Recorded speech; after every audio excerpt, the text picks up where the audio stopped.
Enak Kan, ya kan? kan kitabnya begitu bunyinya. Saya membaca loh itu. Tapi sebelum Bang Zuma makan, saya mau tanya dari tadi nih ya. Tapi karena noise. Nah, ini Bang, kira-kira waktu kecil itu Abang sampai sekarang makanannya apa ya? Kalau boleh tahu, saya boleh tahu. Ikan. Ikan apa kalau boleh tahu? Ikan yang banyak kumakan itu ikan bandeng, ikan kue.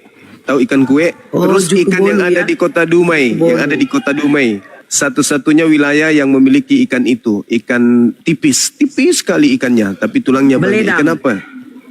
Ikan apa namanya itu? Beledang, bukan? Beledang ya? Yang ya tipis sekali. Iya, baledang. Iya, keren kali ikannya kalau digoreng gurih itu, masya Allah. Iya, sama kayak mertua. kerupuk. Ya betul. Iya. Ikan biang. Orang sana bilangnya ikan biang. Ikan biangnya itu mantap kali, ikannya tipis. Iya. Yang Putih, banyak tulang tapi kalau digoreng itu kan gurih dari Medan, itu mantap Bang. Dari Medan. Di Medan. Dari Medan. Di Medan saya lama nggak ada kudapan ikan kayak gitu. Iya, di Dumainya karena Abang kudapan. kan tidak semua. Emang Abang seperti apa? Mau masuk ke pasar-pasar belusukan, pencoblosan? Enggak kan? Iya. Gurunda tadi ada yang mau mualaf Gurunda. Silakan naik yang mau mualaf tadi katanya. Silakan naik. Salam kenal ya saudara-saudara saya yang bukan kamera. Kenapa saya tanyakan itu? Salam Pasar Ibu. Iya Gurunda, salam kenal. Ya, salam kenal ya. Karena Adinda, di apa Abang itu? Gregorius, salam kenal semuanya. Ada banyak ayat Bible, ayat Al-Quran dengan hadis itu menumpuk itu gimana? Nggak muntah ya? Nggak ya? Apa itu Dek? Diisi kepala Abang kok terlalu banyak data-data itu, apa nggak muntah? Nggak ya? Enggak lah, insya Allah. Enggak, Masya Allah. Masya Allah. Inilah umat muslim. Satu sebelum kita izin makan. Ini kan saudara-saudara kita Kristen kan sudah melihat tuh, kita punya Dr. Zakir Naik yang pasang badan untuk ditanyai tentang Al-Quran, ditanyai tentang Bible. Kita juga pingin ada dong dari Kristen yang seperti Dr. Zakir Naik juga pasang badan untuk ditanyai tentang Bible kan gitu. Kalau pasang badan ada Bang, bom-bom. Pasang badan ada bom-bom. Itu pasang perut itu. Iya itu kan pasang badan. Ya kan. Pingin kali ada dari saudara kita Kristen kan ada beritakanlah Injil kepada seluruh makhluk. Nah, kita pingin ada dari Kristen ini yang bikin acara seperti Dr. Zakir Naik. Pasti kalau dia datang di Indonesia penuh jutaan, ratusan juta umat Islam akan datang bertanya. Itu Gurunda, itu bahaya Gurunda, itu bahaya nanti ditangkap sama Pak Pol karena percobaan bunuh diri itu Gurunda. Bahaya itu, percobaan bunuh diri. Dia Bang. Gimana makan malamnya Bang semalam? Sukses ya. Masya Allah, alhamdulillah, luar biasa beliau antusias. Zuma, Mr. Zuma, iya, Zuma, tepolek kak di bawah ni, togi kak pak. Ya, oh iya, pada moki. Asap. Dia bahasa Inggris, saya bahasa Inggris. Iya, waalaikumsalam. Masya Allah. Beliau bahasa Inggris, saya bahasa Bugis nyambung loh rupanya, Masya Allah. Roh Kudusnya bagus, mengerti seluruh bahasa asing dia. Iya, dia yang memperhatikan ini apa, mengerti bahasa asing. Saya orang Muslim Bang. Iya. Iya Bang, sabar Bang. Tunggu dulu, bernarasi dulu Bang Zuma. Sebentar Bang, jangan dipotong ya Bangku. Kita diajarkan beradab. Silakan Bang Zuma lanjut. Oke, saudara Boyas, Yans, thank you sebentar ya Bang ya. Semalam itu beliau luar biasa ya, memberikan ruang bertanya dan anehnya di antara peserta yang hadir, dia lebih mengedepankan yang bertanya non Muslim. Itulah hebatnya. Jadi sebegitu banyak orang kemudian angkat tangan yang ingin bertanya, beliau mempersilahkan yang non Muslim. Kan undangan semalam itu adalah undangan spesial, tidak seluruh orang diundang. Ya hanya orang-orang yang dianggap mungkin punya kepentingan dalam hal dunia apologet lah yang diundang.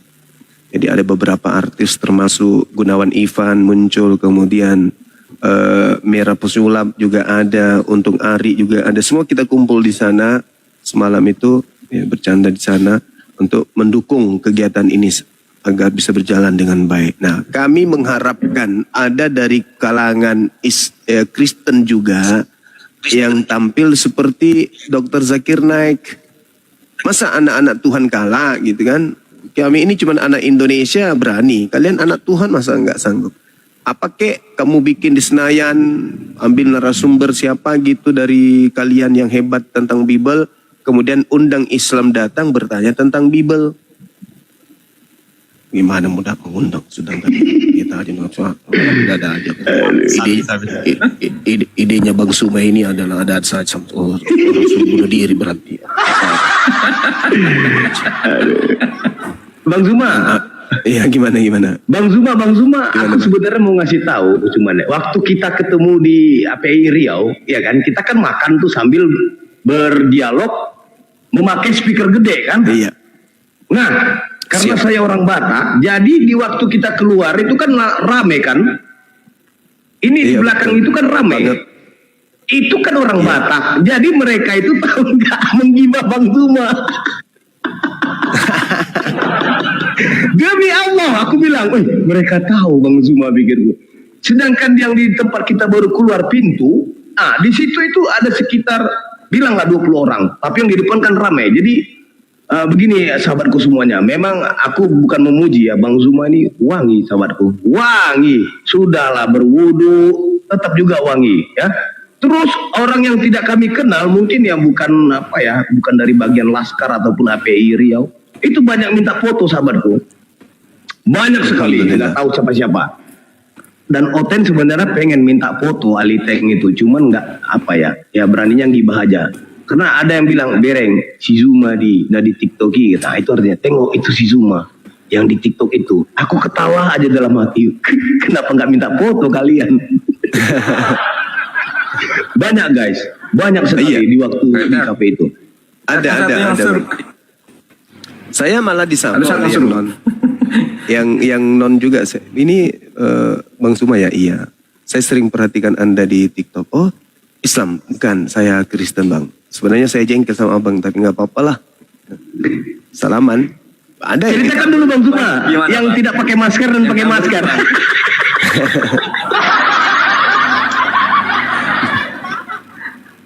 Yang kabur itu bagus Bang Nero. Yang kabur itu ya, yang ditelepon kabur nggak berani muncul. Oh tidak, ini kejadian di Riau. Jadi mereka Bang Zuma buka masker tidak kenal, tapi setelah pakai masker. Iya betul. Saya buka masker jarang yang kenal, giliran pakai masker. Jadi yang tadi kita ajak makan ini ternyata Bang Zuma ya. Iya. Begitu pakai masker baru sadar, oh iya betul. Artinya mereka lebih kenal Jadi Bang Zuma pada saat pakai masker. yang di film itu bukan masker Bang Zuma. Yang di Tanggal film bukan 19 masker. di Jakarta. Itu Masih. Oh, berarti nanti antum ikut ke Dr. Zakir Naik ya Bang Zuma. Insya Allah. Kalau Ya, misalnya anak nanti insya Allah datang. ya insya Allah. Masya Allah. Oke lanjut teman-teman, saya istirahat sejenak ya. Mohon maaf ini host, saya perhatikan hostnya ini adalah sama seperti saya. Orang yang suka berdialog, memberikan edukasi. Begitu orang lain naik ke komalnya, dia terdiam, jadi kaku juga nih mulutnya, bibirnya. Padahal beliau adalah salah satu bidikan dari Bang Suma sebagai narasumber yang saya lihat narasi-narasi beliau juga mampu mematahkan saudara-saudara Oten yang naik di komal beliau, Masya Allah. Pendatang baru menurut saya yang punya kualitas yang baik, begitu juga saudara Gofur. Ya, antum semua adalah adik-adik saya yang luar biasa. Lanjutkan perjuangan, Salpasar Rabu semuanya. Kalau Kaisar Nero ini kan sudah jelas perlu narasumber kita juga. Lanjutkan perjuangan, ya. Kalau ada hal negatif terhadap Bang Suma, tolong diluruskan. Kalau ada hal positif dilanjutkan, dikembangkan. Utamakan persaudaraan akidah. Jangan saling kita menggibah hal-hal yang negatif, hal-hal yang tidak baik. Dan satu hal dari saya sebagai abang di sini, sebagai orang tua, jangan pernah percaya sebuah cerita kalau tidak sendiri. Kita sendiri yang melihat dan kita sendiri yang mendengarkan langsung dari sumber. Kalau hanya isu-isu, ya itu tidak usah digubris. Karena saya sudah membuktikan sebagai orang tua nih, sebagai seorang yang lebih dituakan dari antum semua. Orang yang banyak bicara di sosmed, orang yang mulutnya sampai kupingnya robek, menceritakan kita itu belum tentu punya nyali. Buktinya saya datang ke Pekanbaru, langsung ke markasnya, langsung masuk ke kandangnya, tapi ngumpet. Kalau dilihat di sosmed, mulutnya orang paling berani di dunia ya, orang paling sampai orang yang sudah ada di alam barzah pun masih dibongkar-bongkarnya. Tapi ketika kita datang di sana, lebih berharga kucing yang disiram air daripada orang tersebut. Mulut besar, nyalinya nyali kucing. Maaf kucing. Nyalinya nyali kutu. Itu pun kutu bukan kutu yang ada di atas kepala manusia, tetapi kuman yang berkutu. Nah, bayangkanlah itu kalau kuman ada kutunya, itulah dia. Ya, jadi kuman yang punya kutunya itulah dia. Saya datang, saya ini, tapi ternyata dia. Padahal kedatangan saya itu silaturahmi murni, silaturahmi. Kita sudah siapkan sembako, kita sudah siapkan santunan untuk berikan bantuan, tapi ternyata dia panik duluan. Padahal kedatangan saya, bayangkan tanggal 25 saya mulai japri. Saudara, saya sudah ada di Pekanbaru dan seterusnya. Saya mau silaturahmi dengan Anda. Saya kasih ruang untuk beliau itu menghilangkan rasa tegang dan ketakutan. Dari tanggal 25 saya temui dia di awal Juli. Itu ada beberapa bukan di awal Juli, di tanggal berapa itu ya, tanggal 5, tanggal 6, tanggal 7 saya ajak beliau jumpa, tapi ternyata ketakutannya nggak bisa terkalahkan. Takutnya lebih besar daripada mulutnya. Jangan dicontoh itu. Jadi nggak usah peduli dengan orang-orang di luar sana yang hanya bermodalkan topi merah kah atau apa, nggak usah. Terus luruskan niat hanya karena Allah, untuk menyelamatkan anak-anak kita, adik-adik kita dari gerakan-gerakan kemurtadan. Demikian sementara sahabat-sahabat sekalian, saya pamit ibadah sekaligus makan siang, dilanjutkan. Saya masih monitor di sini kalau masih dibutuhkan. Lanjut. Siap. Abang Gerunda lagi ke YouTube kah? Tayang di YouTube? Saya masih di YouTube, iya. Oke, Supaya siap. orang tahu siapa yang live ini, Zuma asli atau bukan. Baik. Silakan, Baik, sahabat-sahabatku Saya semua. masih monitor. Silakan. Baik bang. Teman-temanku semuanya yang belum mensubscribe channel YouTube Bang Zuma, langsung kalian dalam waktu 30 detik ke YouTube, subscribe channel YouTube Bang Yuda, Bang Zuma itu Zulkifli M Abbas. Di channelnya. Jangan lupa langsung di subscribe teman-teman. Dan satu lagi untuk sahabat-sahabatku semuanya, untuk mendukung film yang dibintangi juga oleh Bang Zuma pada tanggal 24 Juli ini, beramai-ramailah bersama saudara, sanak saudara kalian untuk menonton film berjudul Doti. Akan tayang di bioskop kesayangan Anda yang berada di daerah kalian masing-masing. Sekian, lanjut host. Oke, taman Masya Allah, barakallahu fikum. Mungkin teman-teman lanjut dulu ya, saja lagi masalah zuhur ini, udah azan. Mungkin teman-temanku yang moderator bisa melanjutkan, Bang Gofur, Bang Sal, Bang Ical, dan semuanya. Saya titipkan ya. Ana juga izin Ana turun dulu. Dia mengatakan bahwasanya dia ingin bersehat. Barakallah. Bang Greg, Assalamualaikum. akun ini aku jadikan Mahmud dulu bang. Oke, udah dijadikan mau. Punya akun satu, kena tombak. Oke, siap. Ini jadikan momot ini Bang Da Gregorius, biar aku naikkan yang mana. Oke, siap abangku. Oke, siap. Terima kasih ya Bang Da. David, kapan terakhir engkau ke gereja?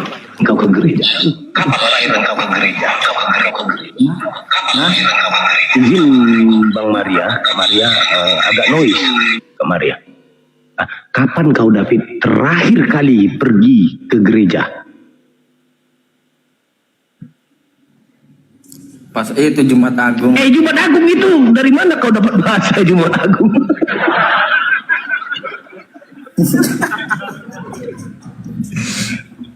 Itu kau terakhir kali ibadah apa itu di Jumat Agung? Apakah Jumat itu hari Sabat? Sabat. Apakah Jumat itu menurutmu hari Sabat?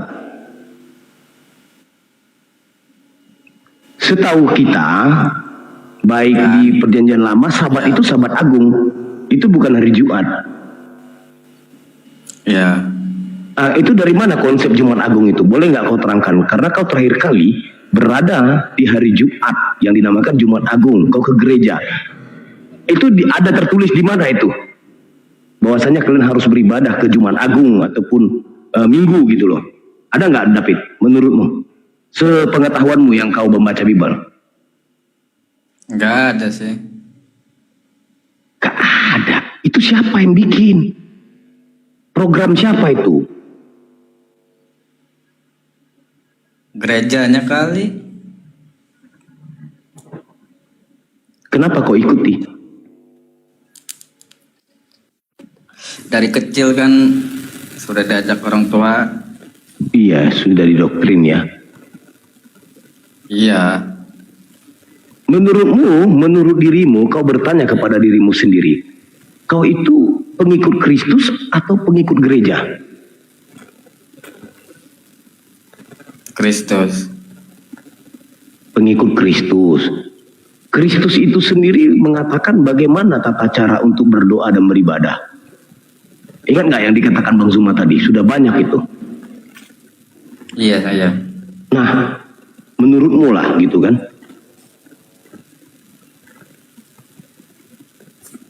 Bagaimana? Ya berdoa kepada Bapa. Ya, tata caranya hari apa, jam berapa gitu. Apakah sudah kau cari tahu? Belum Bang. Nah, itu penting kau bertanya di sini. Hari Sabat gitu. Hari Sabat tuh hari apa? Sabtu atau Jumat? Sabtu. Sabtu. Kenapa ada kata Jumat Agung?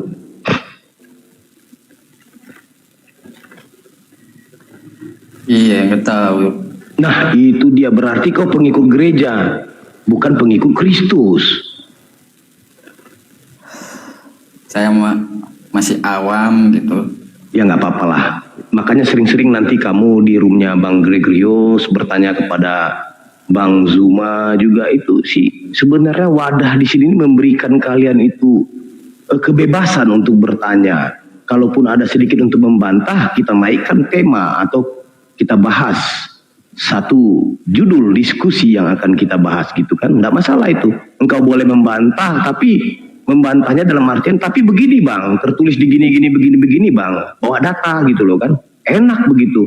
Jadi selain engkau mendengar, engkau pun ada sedikit bertanya gitu.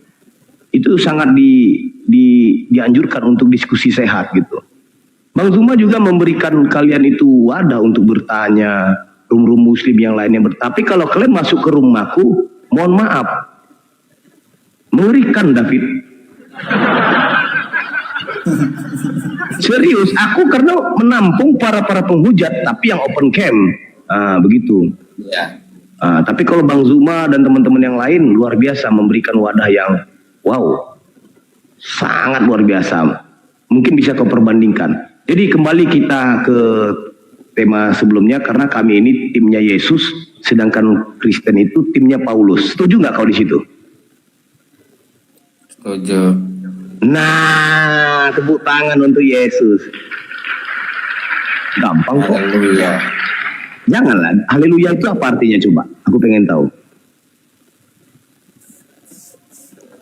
Pujian. Pujian pun kau cantik sekali deh, itu pujian. Definisi kata haleluya. Ya, saya mau ngikut-ngikut aja.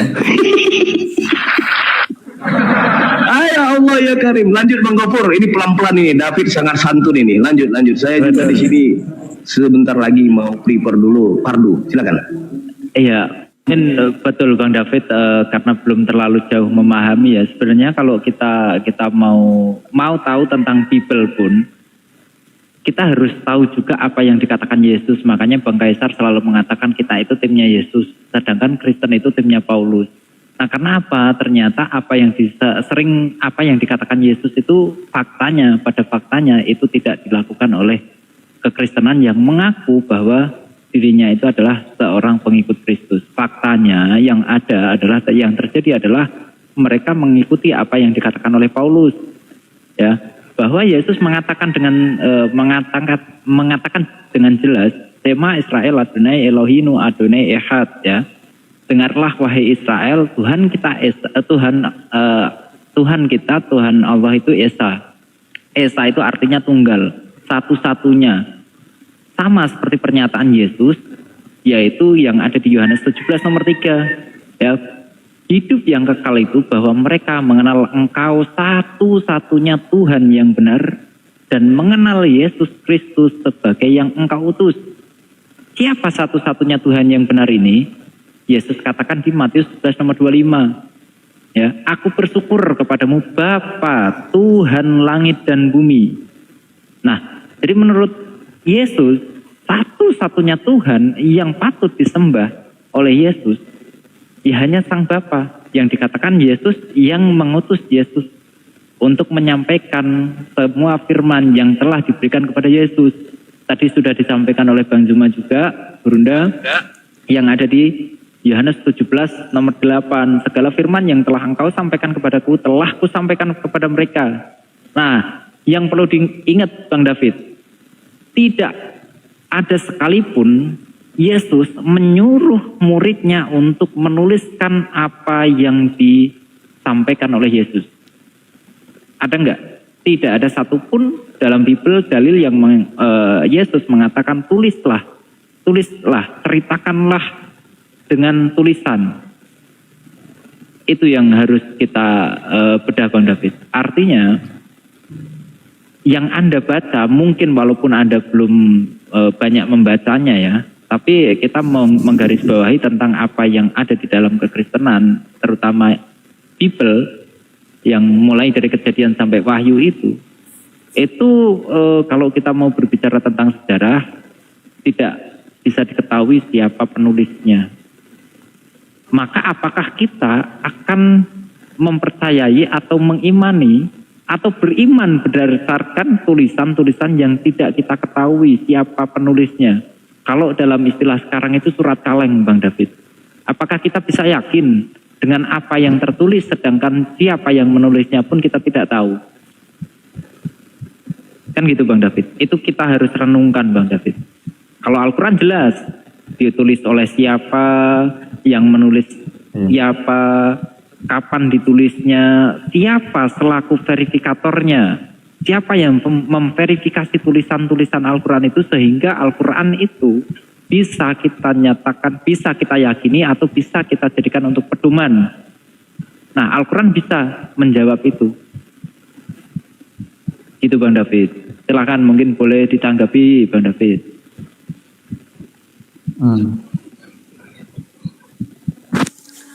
Kalau di Al-Quran itu kalau misal ya, kalau surah Maryam itu apa Maryam yang menulis? Semua yang ada di dalam Al-Quran itu adalah firman Allah Subhanahu Wa Taala. Ya, firman Allah Subhanahu Wa Taala. Ya, konteksnya Allah menceritakan kepada Nabi Muhammad bahwa ada kisah-kisah sebelum Nabi Muhammad itu datang, termasuknya kisah dari Nabi Isa dan kisah dari Siti Maryam. Allah menceritakannya kepada Nabi Muhammad sehingga yang tadi dijelaskan oleh Burunda juga, Allah memuliakan kembali sosok Nabi Isa alaihissalam yang telah didustakan, yang telah dihinakan oleh para kaumnya, para ahli kitab sebelum Nabi Muhammad. Maka Nabi Muhammad diutus untuk menjadi pelurus atau untuk menjadi penyempurna atau membenarkan apa-apa yang telah diselewengkan atau apa-apa yang telah didustakan oleh ahli kitab sebelum Nabi Muhammad. Termasuknya adalah ketika ketika Nabi Isa itu dikatakan tersalib. Wa ma qataluhu wa ma salabuhu walakin subihalahum. Ya.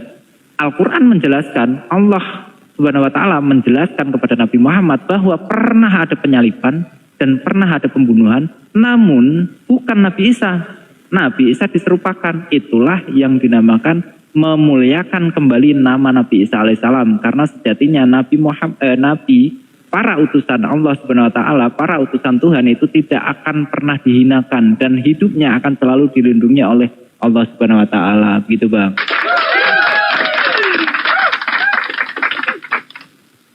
Izin Bang Gofur, izin David. Lanjut. Assalamualaikum warahmatullahi wabarakatuh. Waalaikumsalam warahmatullahi wabarakatuh. Waalaikumsalam warahmatullahi wabarakatuh. Lanjut. Izin David, mungkin kau bertanya, kok abang ini Bang Kaisar ini begini bla bla bla. Dulu aku ini tim Paulus, David. Aku tim Paulus dulu. Sebelum tahun 2010 itu aku tim Paulus dari 2004 sampai 2008. Aku tim Paulus. Nah, basicku itu Katolik dulunya. Nah, udah paham kau di situ kan David? Begitu juga si Salva Saribu, begitu juga Bang Felix yang baru naik. Silakan, sini mau Pardu, silakan Felix, Bang yang lainnya, Bang Gofur atau Salva Saribu, silakan. Bang Cal juga. Ya, silakan Ustadz. Mungkin mau masuk Ustadz karena saya di sini juga udah duhur. Nanti gantian sama gantian Ustadz. Monggo silakan. Iya.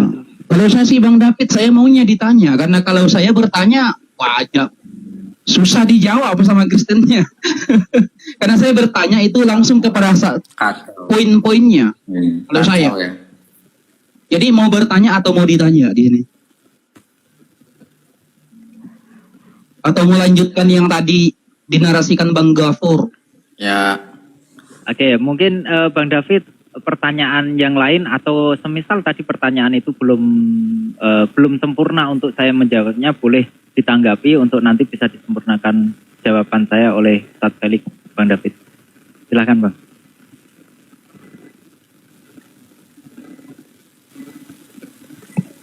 Ya.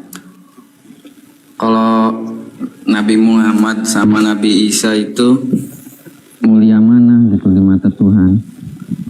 Iya. Begini, Nabi Isa dengan Nabi Muhammad sallallahu alaihi wasallam mulia mana? Dalam Al-Qur'an diterangkan bahwasanya kami tidak membedah-bedahkan antara mereka yang diutus. Siapa yang diutus adalah mereka para nabi dan rasul. Tadi saya ditanyakan di Komalaya, kenapa Anda lebih memuliakan Nabi Muhammad? Tidak. Kami memuji Nabi Muhammad sallallahu alaihi wasallam, kami bersalawat kepadanya karena qadarullah. Dengan lewat lisannya lah Muhammad sallallahu alaihi wasallam sehingga kami mengenal siapa pencipta alam semesta. Lewat lisannya Rasulullah sallallahu alaihi wasallam yang disampaikan oleh Allah lewat malaikat Jibril, kami mengenal siapa Allah Tuhan semesta alam. Makanya kami memuji Nabi Muhammad sallallahu alaihi wasallam. Seandainya saya Felix hidup pada zaman Nabi Isa atau Yesus alaihi wassalam, maka yang saya muliakan adalah Nabi Isa alaihi wassalam atau Yesus. Kami tidak membedah-bedahkan antara mereka karena mereka semuanya adalah penyampai firman. Mereka adalah utusan, diutus kepada kaumnya. Kenapa tidak ada sampai kepada Allah tanpa melalui utusannya? Nuh diutus kepada bangsanya karena tidak ada sampai kepada Allah tanpa melalui utusannya, itu Nuh alaihi wassalam. Begitu pula dengan Nabi Musa alaihi wassalam dan Harun. Makanya dalam Al-Quran dikatakan, idhab ila fir'auna innahu tagha. Pergilah engkau kepada Fir'aun, khususnya bangsa Israel. Karena apa? Fir'aun menjadikan dirinya Tuhan kepada bangsa Israel. Maka diutuslah Musa menyampaikan siapa Tuhan yang sebenarnya, siapa Tuhan pencipta alam semesta. Makanya tidak ada sampai kepada Allah bangsa Israel tanpa melalui Musa sebagai utusannya. Begitu pula dengan Isa al-Masih, Yesus. Tidak ada sampai kepada Allah tanpa melalui Yesus sebagai jalan keselamatan. Makanya Yesus berkata, tidak ada sampai kepada Bapa tanpa melalui aku. Melalui, karena dia adalah jalan kebenaran dan hidup. Dia membawa firman, Yohanes 17:8. Segala firman telah kusampaikan kepada kalian. Bagaimana cara Yesus menerima firman? Dia mendengar Yohanes 15:15. Siapa yang punya otoritas menyampaikan firman? Dia, Yesus, yang punya otoritas menyampaikan firman karena dia diutus oleh Allah. Makanya Yesus berkata dalam Yohanes 8:42, aku datang bukan karena kehendakku sendiri, melainkan kehendak Dia yang mengutus aku untuk memperkenalkan hidup yang kekal, bahwasanya mengenal Allah satu-satunya Tuhan yang benar dan mengenal Yesus Kristus sebagai utusan.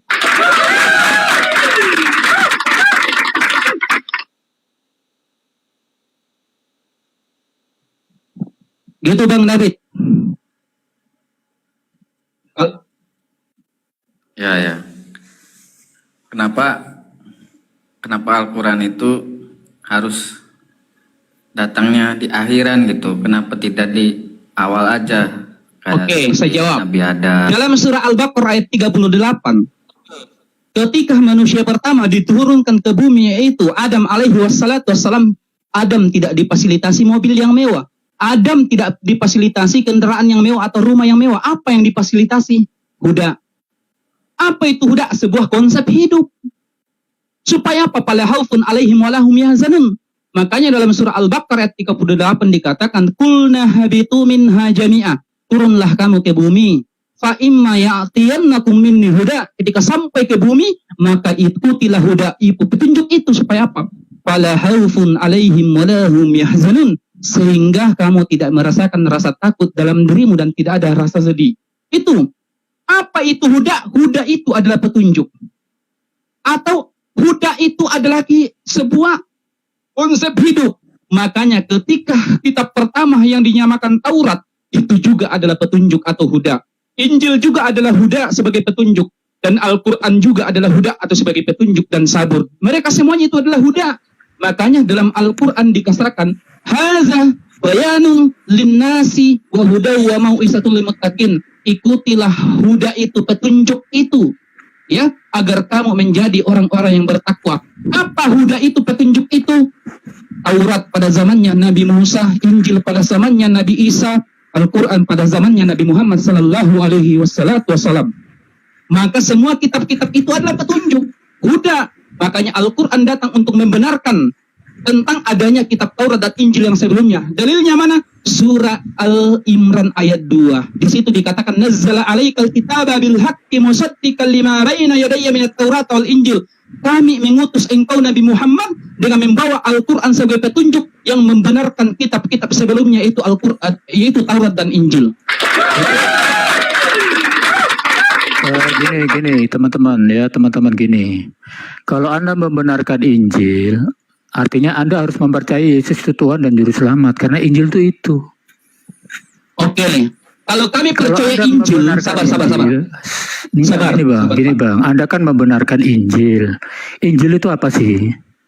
Injil itu apa sih, saya tanya kalian. Oke, sabar. Kabar keselamatan yang dibawa oleh Yesus. Dia sebagai Tuhan dan Juru Selamat. Itu Injil. Kalian cuma membenarkan tapi nggak mengimani Yesus itu Tuhan dan Juru Selamat. Itu bukan Injil, bang. Oke, boleh saya tanggapi Pak? Boleh saya tanggapi? Itu loh. Enggak sedikit. Enggak, jangan cok tahu membenarkan itu apa dulu. Jelaskan dulu membenarkan itu apa sih? Oke, saya tanggapi ya. Kalau Anda tadi mengatakan kalau Anda membenarkan Injil, maka kalian harus menerima Yesus sebagai Tuhan. Oke, saya ikuti narasimu. Tunjukkan dalam Injil bahwasanya Yesus itu adalah Tuhan. Sebelum kami percaya Yesus Tuhan, tunjukkan datanya secara eksplisit bahwa Yesus itu Tuhan. Silakan Pak.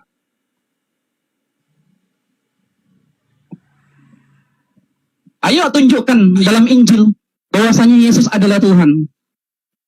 Sebagaimana Allah dalam Al-Quran memperkenalkan Dia adalah Tuhan semesta alam. Innani anallahu la ilaha illa ana. Sesungguhnya aku adalah Allah, tidak ada ilah selain aku, maka sembahlah aku. Aqimus shalah li zikri, maka dirikanlah salat untuk mengingatku. Oke, saya ikuti narasinya. Kami membenarkan Injil. Jangan di-mute dong. Oke. Kenapa takut sih? Oke, silakan Anda jawab. Silakan Anda jawab. Di mana? Oke, silakan Anda jawab. Saya jawab. Di Lukas 2:11 itu malaikat sudah ngomong loh. Ini padahal Yesus masih baru lahir. Malaikat sudah confirm Dia itu Tuhan. Telah lahir bagimu Juru Selamat, yaitu Kristus Tuhan. Itu malaikat udah ngomong loh. Oke, sudah selesai? Belum, jangan di-mute ya. Itu satu. Ya, terus lagi yang perkataan murid-murid ketika Petrus ya, sampai dia sujud, engkau Tuhan dan Allahku. Begitu pula Thomas ketika ditunjukkan lubang paku, pertama dia nggak percaya. Dia sujud juga, memang engkaulah Tuhan dan Allahku. Memang itu Tuhan, tapi Tuhan Yesus gak pernah gembar-gembar sembahlah aku nih. Nggak perlu, karena memang itu Tuhan, gitu loh. Bahkan di situ orang Majus datang nih, orang Arab 3 orang nih, entah dari mana ya, dari Jazirah Arab datang bawa persembahan emas, kemenyan dan mur. Itu menyembah Yesus. Kalau ada manusia disembah itu, kalau nggak Tuhan apa namanya? Oke, sabar. Oke, ya? Boleh saya tanggapi? Nah, terus saya jawab lagi tentang utusan, teman-teman. Saya luruskan, inilah teman-teman Muslim ya. Kalau utusan itu ya, malaikat dan manusia itu semua ciptaan. Yesus ini bukan ciptaan. Dia keluar dari Bapa, dari Allah. Ini ayatnya Yohanes 8:42, baca baik-baik. Saya bacakan ya Yohanes 8:42 ya. Jangan kau samaratakan dengan nabi dan rasul dan malaikat. Ini beda. Saya baca ayatnya Yohanes 8:42. Kata Yesus kepada mereka, dengar baik-baik ya, pasang kuping. Jikalau Allah adalah Bapamu, kamu akan mengasihi aku, sebab aku keluar dan datang dari Allah. Paham gak ini kalimat ini? Yesus berkata, aku keluar dan datang dari Allah. Kalau Nabi keluar dari Bapa enggak? Dari Allah enggak? Nabi-nabi dan malaikat keluar dari Allah enggak?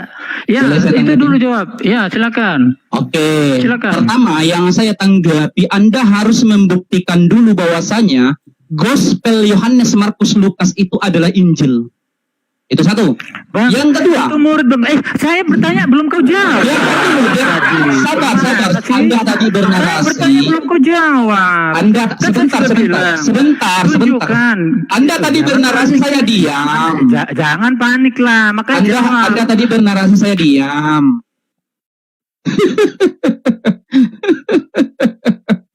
Iya. Sabar. Ya, dengarkan dulu saya. Kita bahas utusan dulu, jangan kemana-mana. Bahas utusan dulu. Coba, Yesus ini utusan bagaimana? Setelah ayat yang bacakan tadi, Yohanes 8 ayat 42. Silakan ditanggapi. Sabar. Saya tanggapi dulu narasi kamu. Mengatakan bahwasanya Gospel itu adalah jangan balik Injil. itu. Saya ngomong utusan dulu. Kok Anda intervensi saya? Gampang. Sekarang Injil saya jawab. Oke, saya jawab. Kau diam dulu. Saya jawab Injil. Iya, satu-satu. Iya. Suruh jangan diam dulu, Bang. Suruh diam. Satu-satu jawabnya. Pertanyaannya satu-satu saya jawab. Apa tuh? Satu-satu pertanyaannya saya jawab. Kau diam dulu, diam.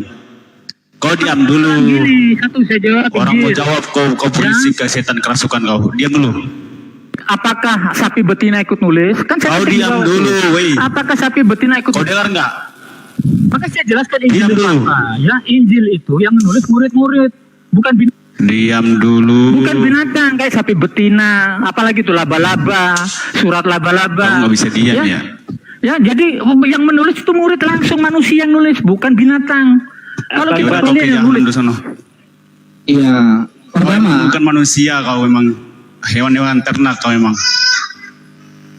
Ulaika kal an'am. Manusia itu dikasih tahu, ditegur dengar. Itu manusia. Hewan ternak ditegur ngelawan. Memang kau panik. Assalamualaikum warahmatullahi wabarakatuh. Waalaikumsalam. Dah, sorry. Afwan ya, sorry. Ya, sedikit tadi saya sempat saya dengarkan di dalam Yohanes 8:42 kata dia gitu kan ya. Bahwa Yesus dia buktikan Tuhan karena keluar dari Tuhan. Ini adalah kebodohan permanen yang dipertontonkan oleh tadi saudara kita penyembah makhluk kuburan ya. Di dalam Matius 4 nomor 4 jelas dikatakan di sana manusia seluruhnya berasal dari firman yang keluar dari mulut Tuhan.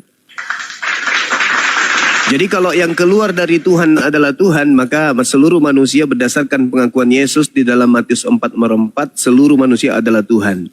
Parah kali bah. Inilah yang Yesus katakan kepada muridnya, waspadalah kepada penyesat. Kalau kamu tidak waspada kepada penyesat, ya kau sesat kayak begini. Manusia yang keluar dari kubur, kau pikir Tuhan. Murid-murid Yesus ketika ada oknum yang keluar dari kubur, murid Yesus mengira hantu. Lukas 24 nomor 37. Mereka mendengarkan dan melihat Yesus, mereka kaget dan ketakutan sebab mengira melihat hantu. Murid-murid Yesus ketika melihat Yesus keluar dari kubur, dikiranya hantu. Ente mengiranya Tuhan. Wah, parah bah. Jadi, saudara ketika dikatakan tadi oleh penyembah makhluk kuburan itu, dikatakan bahwa Yesus Tuhan berdasarkan Yohanes 8:42, justru Yohanes 8:42 itu membantah ketuhanan Yesus. Coba.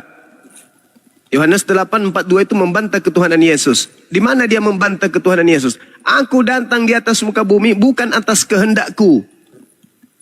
Nah, ayo. Bukan atas kehendaknya. Berarti kehendak siapa? Kehendak Tuhannya. Bah, parah. Yesaya 55 nomor 11, segala sesuatu keluar dari Tuhan. Berarti kalau keluar dari Tuhan maka dia adalah Tuhan, maka segala sesuatu itu adalah Tuhan. Koplak. Kurangi menuhankan makhluk yang keluar dari kubur, bro. Biar sehat. Lanjut. Dinda Felix silakan diambil alih. Masya Allah ada Bang Handi dan teman-teman yang lain. Silakan. Siap. Lanjut Gurunda, lanjut Bang Suma. Saya kalau ada Bang Suma, ada Bang Suma lebih baik saya diam. Jangan. Kita berbagi. Masya Allah. Ya, makhluk penyembah makhluk kuburan tadi mana? Masih di bawah atau ini sudah suruh naik aja ke atas? Kalau memang beliau mau adu ngototan, ya silakan dia berhadapan dengan tembok. Naik sini. Assalamualaikum. Yesus, Waalaikumsalam Waalaikumsalam wabarakatuh. Yesus mengakui muridnya mengatakan dirinya utusan. Yesus mengakui dirinya utusan. Ini ada orang memaksa Yesus itu Tuhan itu sendiri karena ada dalil keluar. Ya keluar dari Tuhan bukan Tuhan, bro. Segala sesuatunya itu keluar dari Tuhan. Keluar itu artinya berasal dari Tuhan. Alam semesta ini semuanya berasal dari Tuhan. Yesus berasal dari Tuhan. Dalilnya mana? Yohanes 1 nomor 14. Dan firman itu telah menjadi daging. Parah. Tuhan tidak jadi-jadian, jadi daging lah, jadi apalah. Tuhan tidak jadi-jadian. Itu Tuhan yang benar, tidak pernah jadi-jadian. Ya, silakan. Banyak izin. Ada tadi data dia pakai 2, ngotot sekali membuktikan Yesus Tuhan. Pertama, Lukas 2 nomor 11 sama orang Majus, Matius 2 nomor 1 sampai 12. Katanya orang Majus itu dari daratan Arab, dari mana begitu datang menyembah bayi gitu loh. Nah, ini diluruskan dulu, silakan. Saya luruskan. Lukas 2 nomor 11. Pada hari ini telah lahir. Sifat lahir itu bukan sifat Tuhan. Sifat lahir itu adalah sifat pada diri makhluk. Yang dilahirkan sudah pasti Tuhan. Sudah pasti ciptaan Tuhan. Nah, pada hari ini telah lahir bagimu juru selamat Kristus. Apa Kristus ini? Kristus adalah manusia yang diurapi Tuhan. Jadi yang lahir pada hari ini adalah manusia yang diurapi Tuhan, bukan Tuhan yang diurapi Tuhan. Salah satu. Kemudian di pengajaran orang Majus kemudian datang. Majus menyembah Yesus. Penyembah api menyembah Yesus. Oke. Yesusnya sendiri menyembah Yesus gak? Enggak. Yesus menyembah Elohim. Eloah Abraham, Eloah Ishak, Eloah Yakub. Itulah yang disembah oleh Yesus. Sedangkan orang Majus menyembah Yesus. Kristen hari ini menyembah Yesus. Berarti Kristen pengikut siapa? Pengikut Yesus atau pengikut Majus? Majus dong. Majus. Jadi kalau mereka mengatakan, wah Yesus itu sudah Tuhan. Siapa yang Tuhan kan? Majus. Berarti kamu pengikut Majus. Sedangkan Yesus mengatakan dalam Yohanes 4 nomor 22, aku dan muridku menyembah kepada hakikat yang aku kenal. Sedangkan kalian menyembah kepada apa yang kalian tidak kenal. Yesus menyembah, muridnya menyembah kepada pencipta langit dan bumi. Yohanes 4 nomor 22. Nah, sedangkan orang Kristen yang tadi, ya oknum yang tadi menyembah kepada Yesus karena mencontoh orang Majus. Berarti oknum yang tadi pengikut orang Majus. Silakan, saudara. Ada lagi satu menyembah Yesus yang kerasukan iblis. Nah, Markus 5 nomor 1 sampai nomor 14 dan 15-nya itu ketika orang itu sudah waras, dia tidak menyembah Yesus lagi. Orang gila yang kerasukan setan begitu melihat Yesus menyembah Yesus. Jadi kalau kalian menyembah Yesus ya sama seperti orang yang diceritakan dalam Markus 5 tadi.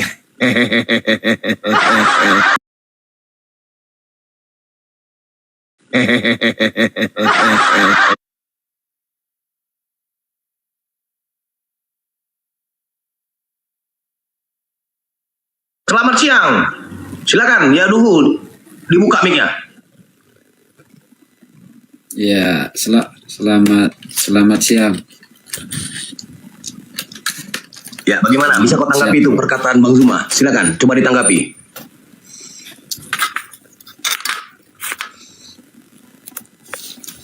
Oh, tentang ketuhanan ya. Jadi, Afwan, sorry tadi ada agak sempat error tadi. ya, kalau berbicara tentang ketuhanan, ya, bahwa ketika kita melihat di dalam diri Tuhan Yesus, itu ada hal yang tidak bisa dilakukan oleh manusia. Ada hal yang bisa dilakukan oleh Tuhan. Banyak sekali peristiwa-peristiwa yang hanya bisa dilakukan oleh Tuhan di dalam Bible. Ya. Kalau kita melihat apa aja itu ya, banyak contoh ketika dia ya, siapa yang mampu mengerti, menyelami pikiran manusia? Bukankah dia itu adalah Tuhan? Manusia tidak mampu menyelami pikiran orang, tidak mampu menyelami pikiran manusia. Hanya Tuhan yang mampu menyelami isi hati Tuhan. Dalilnya di mana? Di dalam Matius 12 ayat yang 25. Di situ jelas menyatakan, tetapi Yesus mengetahui pikiran mereka. Lalu berkata kepada mereka, setiap kerajaan yang terpecah-pecah pasti binasa. Dan setiap kota atau rumah tangga yang terpecah-pecah tidak dapat bertahan. Garis bawahi kata, Yesus mengetahui pikiran mereka. Mampukah manusia memiliki pengetahuan menyelami pikiran orang, menyelami isi hati orang? Bukankah itu adalah Tuhan? Nah, jadi dalam Alkitab banyak sekali mencatat tentang keilahian Tuhan Yesus itu sendiri. Jadi kalau kita melihat dalam Bible itu jangan hanya melihat separuh lalu kita simpulkan, tetapi secara keseluruhan itu kita lihat. Ada loh yang tidak mampu dilakukan oleh manusia. Ada loh yang hanya bisa dilakukan oleh manusia. Jadi itu salah satu contoh yang saya bisa gambarkan kepada saudara-saudara di sini. Mungkin sekian dari saya. Baik. Oke. Silakan Guru Nda. Iya, jadi gini saudara, Anda tidak punya hak berbicara seperti itu. Kenapa? Berbicara mengenai Tuhan. Kami umat Islam itu udah selesai berbicara tentang Tuhan. Orang Yahudi berbicara tentang Tuhan itu udah selesai. Dan Yesus datang di muka bumi ini kepada Bani Israel. Tugasnya juga untuk menjelaskan tentang Tuhan. Anda baca coba Yohanes 1:18, pengantar penulis Yohanes itu. Apa yang diterangkan dalam Yohanes 1 itu Bang? Yesus yang memiliki kewajiban. Dialah yang punya kekuasaan, Yesuslah yang memiliki potensi, Yesuslah yang memiliki wewenang, Yesuslah yang memiliki kapasitas untuk menjelaskan tentang Tuhan. Bukan ente pade. Kristen ini sok-sokan membahas tentang Tuhan datang dalam rupa manusia. Tuhan ini dari sisi kemanusiaannya. Tuhan ada dua nature. Nenek lu kiper. Yesus menjelaskan bahwasanya engkau mengenal aku, kata Yesus. Yohanes 8, Yohanes 7, nomor 28, nomor 29. Kamu mengenal aku, tapi kau tidak mengenal Tuhanku. Memang kau mengenal aku, tapi kau tidak mengenal Tuhanku. Jangan pandai-pandaian Tuhan itu adalah aku. Jangan. Lebay kali saudara Kristen ini. Karena mencoba untuk menerasikan sesuatu yang bukan sabda Yesus, yang bukan firman Tuhan. Di dalam Yohanes 1:18, tidak ada seorang pun yang melihat Tuhan. Titik. Tetapi anak tunggal Tuhan, anak di sini hamba. Tetapi hamba Tuhan yang tunggal itu, yang di pangkuannya lah, dialah yang mengeksegesis dalam bahasa Yunani. Dia yang mentafsirkan, dia yang menjelaskan, dia yang menguraikan tentang apa? Tentang Tuhan. Makanya bagian daripada uraian Yesus tentang Tuhan, Tuhan lebih besar daripada aku. Aku tidak dapat berbuat apa-apa. Yang terjadi adalah kehendak Tuhanku. Tuhanku yang ada di surga. Begitu. Jadi saudara, Anda tidak punya hak sama sekali menjelaskan tentang Yesus adalah Tuhan. Yang Anda sedang uraikan ini adalah Tuhan yang keluar dari kubur. Namanya Kristus Yesus. Yang oleh Petrus ketika berkhotbah mengatakan, Yesus yang kau salibkan itu telah dijadikan menjadi Tuhan untuk angkatan jahat. Beda. Jangan kau uraikan Yesus kami. Yesus kami itu hanya nabi dan rasul untuk Bani Israel. Sedangkan Yesus kalian itu adalah makhluk yang keluar dari kubur. Yang harus diwaspadai. Yesus berkata jelas tuh kepada murid-muridnya tuh. Apa kata Yesusnya? Waspadalah wahai muridku Yahudi. Agar kau jangan disesatkan. Akan muncul penyesat. Memakai nama aku dan berkata akulah dia. Jangan kau mengikuti dia. Jangan kau percaya kepada dia. Penyesat itu datang memakai nama Yesus. Dan berkata akulah dia. Yang kau sembah itu adalah oknum yang mengaku Yesus. Dan berkata akulah Yesus. Akulah dia. Orang-orang Yahudi nggak percaya kepada sembahan kalian itu. Yang bernama Kristus Yesus itu. Kenapa? Karena mereka telah menerima pengajaran dari sang Nabi Yesus Kristus alaihi salam. Jangan kau percaya kepada makhluk yang datang setelahku, memakai namaku, mengaku Yesus. Jangan. Itu bukan aku itu. Itu Yesus lain. Nah, Kristen ini pengikutnya si Yesus lain itu. Jadi jangan kau paksakan Yesus dua natur. Yesus cuma satu natur, dia manusia ciptaan Allah. Sedangkan yang dua natur itu beda. Yesus yang adalah makhluk gaib dan kemudian merasuk pada orang yang dikutuk oleh Tuhan yang digantung di salib, lalu kemudian mengaku dirinya untuk disembah oleh orang-orang yang tidak berakal sehat. Jadi jangan Anda samakan, Bung. Ya, Yesus yang asli, dialah yang mentafsirkan tentang Tuhan yang telah mengutusnya. Bagaimana tafsiran dia? Baca dalam Yohanes 7 nomor 28 nomor 29. Biar ente sehat. Demikian.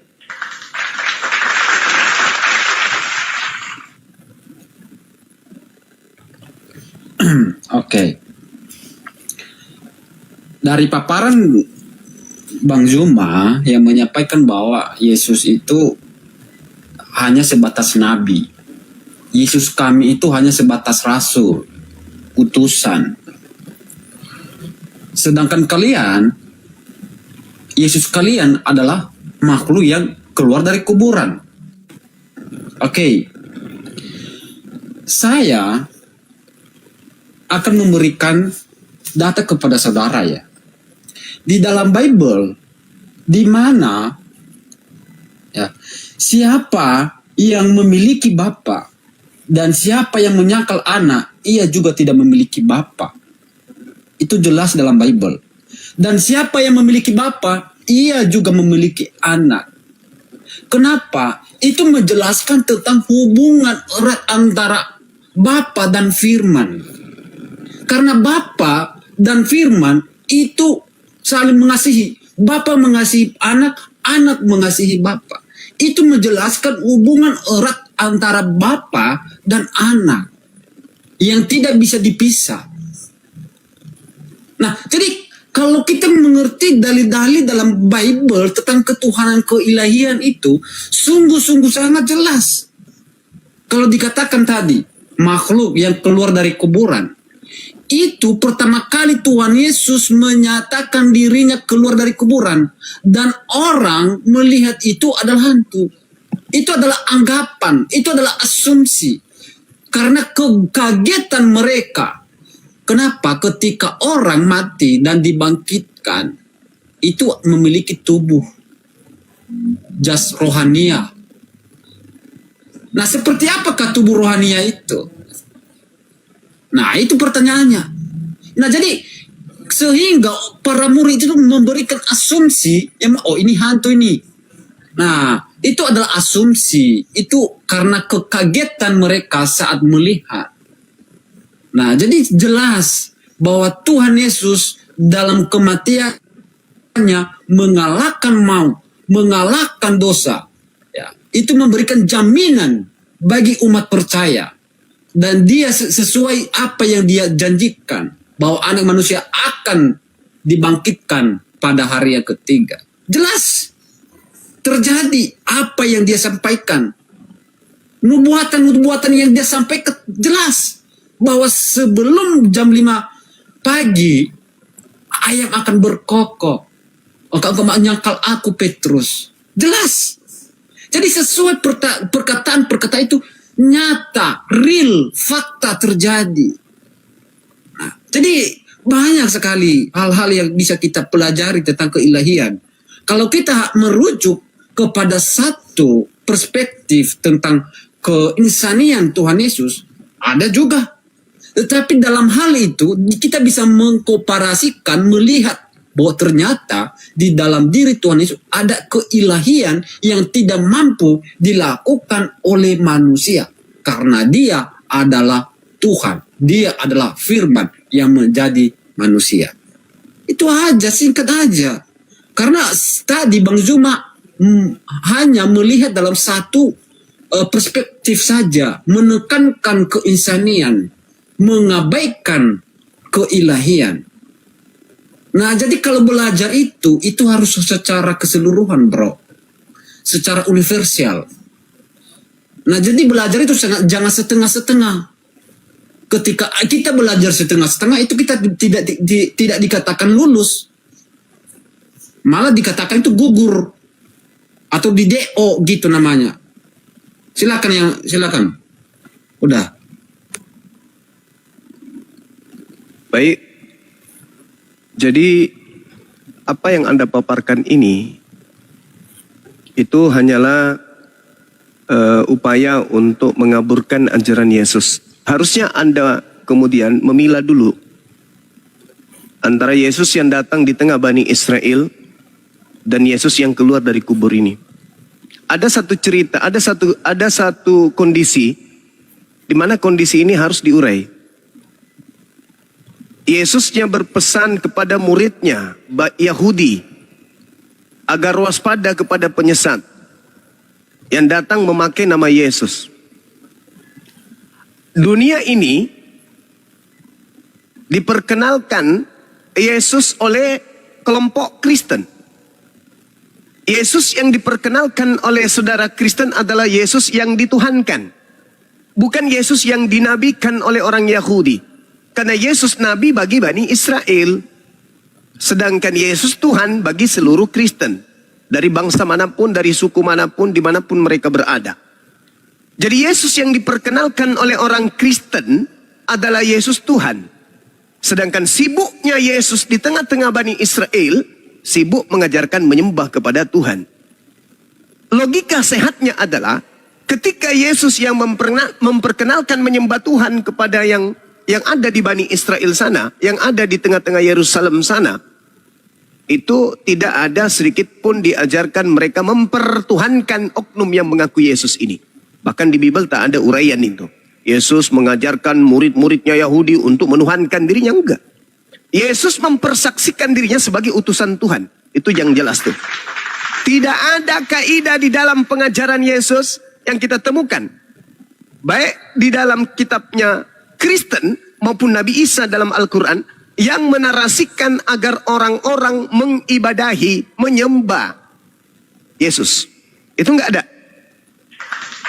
Tapi seketika kemudian ada cerita, ada tragedi, ada kejadian yang luar biasa. Ketika Yesus berkata, waspadalah kepada penyesat yang datang kepadamu dengan memakai namaku dan berkata, pembuka, akulah dia, penutup. Coba Anda cari dari uraian kitab saudara sampai kepada iman saudara, temukan sebuah narasi di mana di situ ada oknum yang mengaku Yesus. Akulah dia.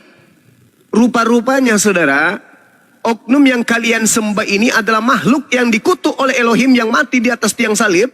Dia disalibkan karena dia mengaku akulah dia. Yohanes 18 nomor 5.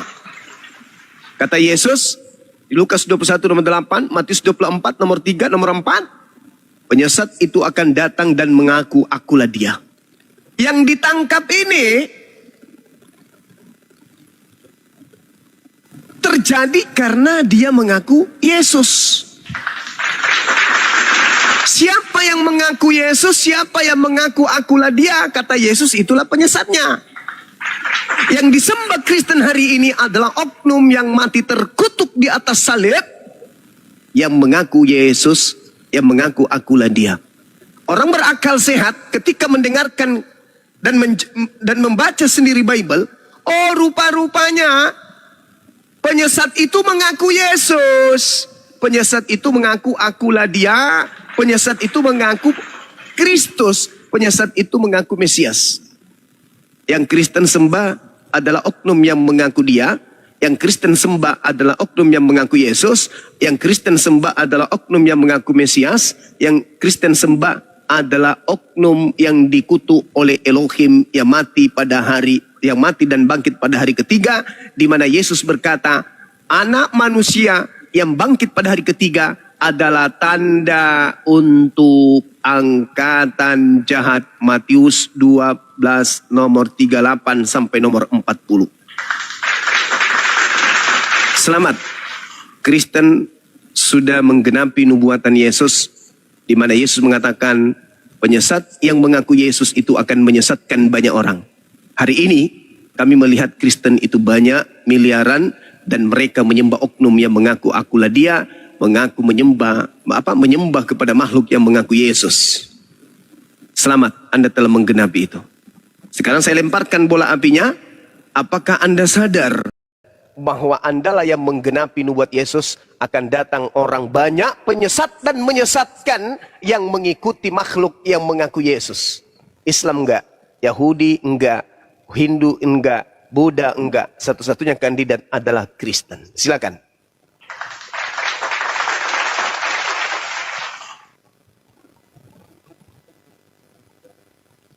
Oke.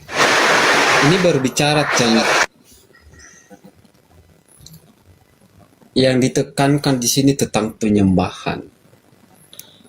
Tadi dikatakan bahwa siapa yang mengajari Tuhan Yesus, mengajari murid-muridnya menyembah dia?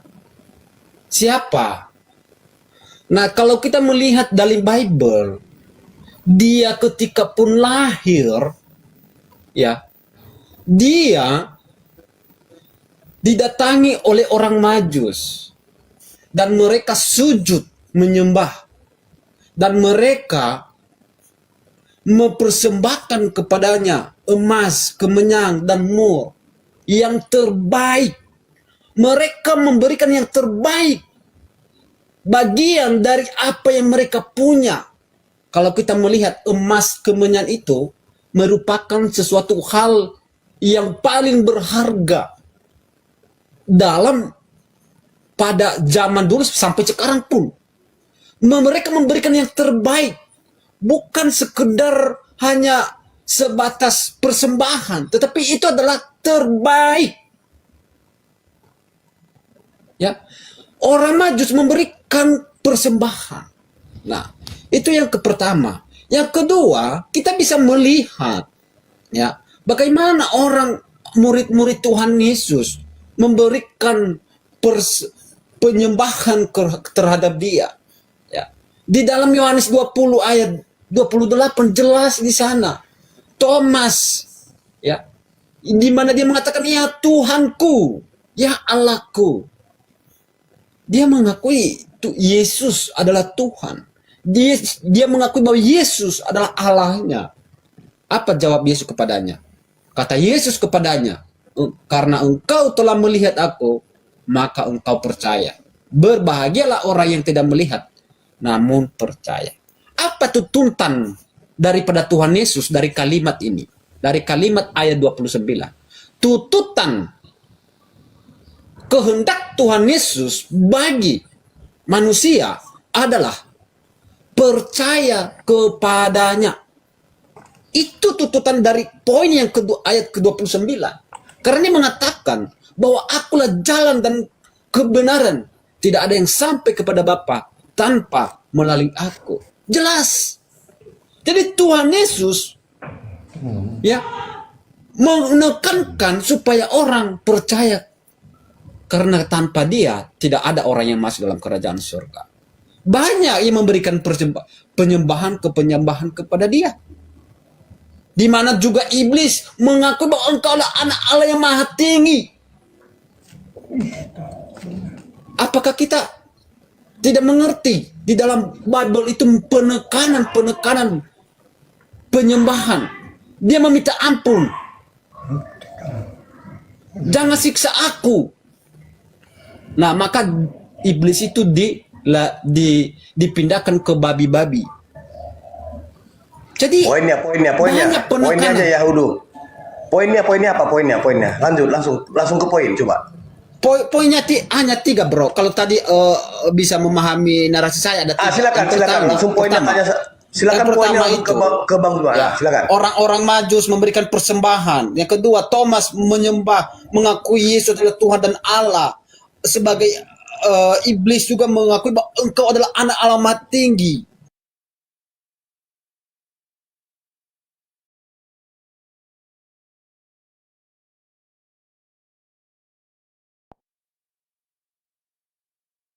Saudara Kristen terjebak ya terhadap penyembahan kepada Kristus. Kalian terlanjur Kristen.